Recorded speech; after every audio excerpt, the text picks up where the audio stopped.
ST प्रवर्गातून बंजारा समाजाला आरक्षणाची अंमलबजावणी करा या मागणीसाठी आज राज्यातल्या अहिल्यानगर, यवतमाळ आणि लातूर या ठिकाणी महाजन आक्रोश मोर्चा करण्यात आला होता. आणि आज लातूरमध्ये देखील प्रचंड मोठ्या संख्येने गोर समाज बांधव या मोर्चामध्ये सहभागी झाले होते. माझ्यासोबत बोलण्यासाठी तुषार राठोड जे आहेत. सर, खरं म्हणजे आज मोठ्या संख्येने समाज बांधव महाआक्रोश मोर्चात सहभागी झाला होता. 3 ठिकाणी मोर्चा काढला. सातत्याने वेगवेगळ्या जिल्ह्यात आक्रोश मोर्चा निघतोय. नेमकं घोडं कुठं अडतं ह्या सगळ्यामध्ये?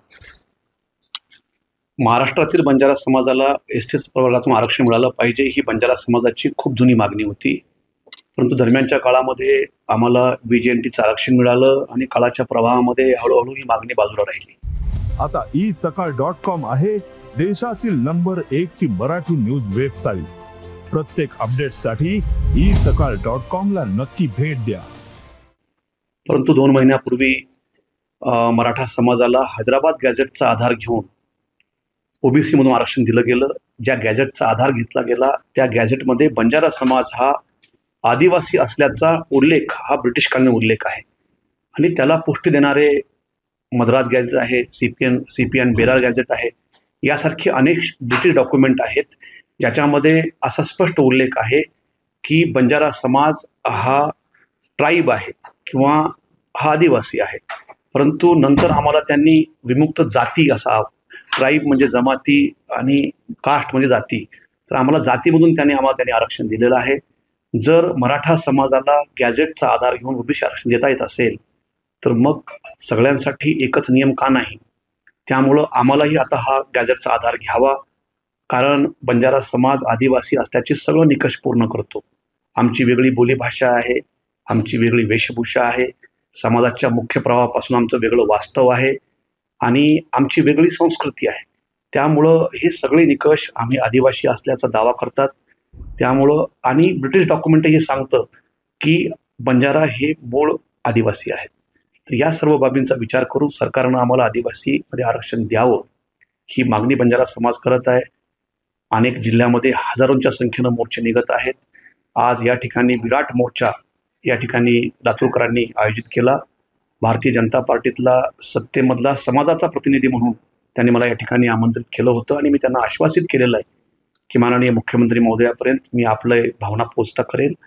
राज्यातील सर्व समाजाचे जे काही विविध संघटना आहेत त्यांचे प्रमुख, त्याचबरोबर राजकीय नेते यांना एकत्र घेऊन या प्रश्नावर एक बैठक त्या ठिकाणी आयोजित करू आणि आम्ही माननीय मुख्यमंत्र्यांना ही विनंती करू की बंजारा समाजाचं मागासलेपण तपासण्यासाठी आपण राज्य मागास आयोगाकडं आमचं हे प्रकरण आपण त्यांना द्यावं आणि टाईम बॉन्ड करून पुढच्या 6 महिन्यामध्ये याचा अहवाल शासनाकडे आला पाहिजे आणि हा अहवाल प्राप्त झाल्यानंतर त्यांचा तात्काळ निर्णय घ्यावा अशी आमची मागणी आहे.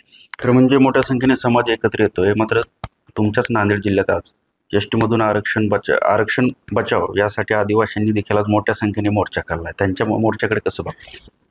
बंजारा समाजाला आदिवासीतून आरक्षण मिळालं तर आपल्या आरक्षणावरती अतिक्रमण होईल ही भावना कुठेतरी आदिवासी बांधवांना भेडसावत आहे. त्यामुळे ते सुद्धा एकदम अलर्ट मोडमध्ये आलेले आहेत.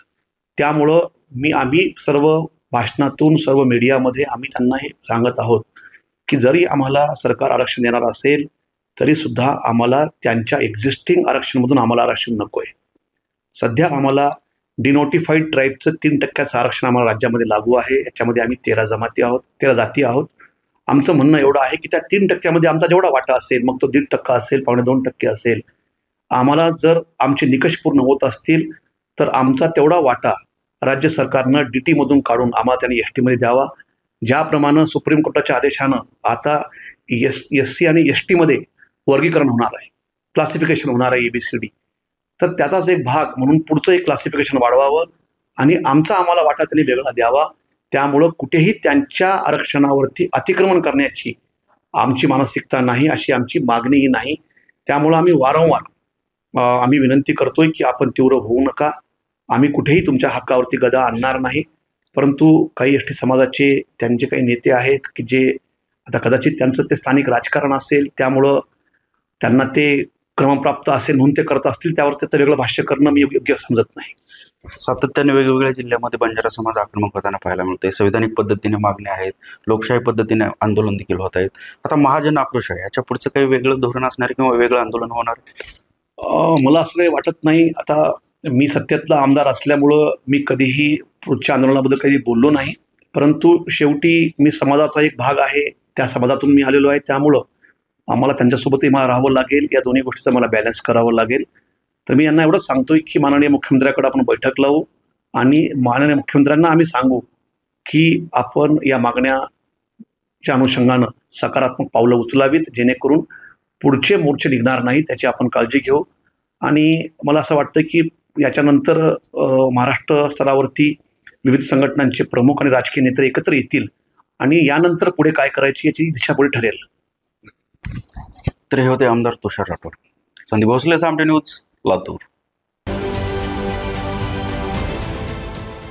देश विदेशातील प्रत्येक घडामोडींचे लाईव्ह अपडेट मिळवण्यासाठी आता साम टीव्हीच्या सर्व सोशल मीडिया प्लॅटफॉर्मला लाईक, फॉलो आणि सबस्क्राईब करा.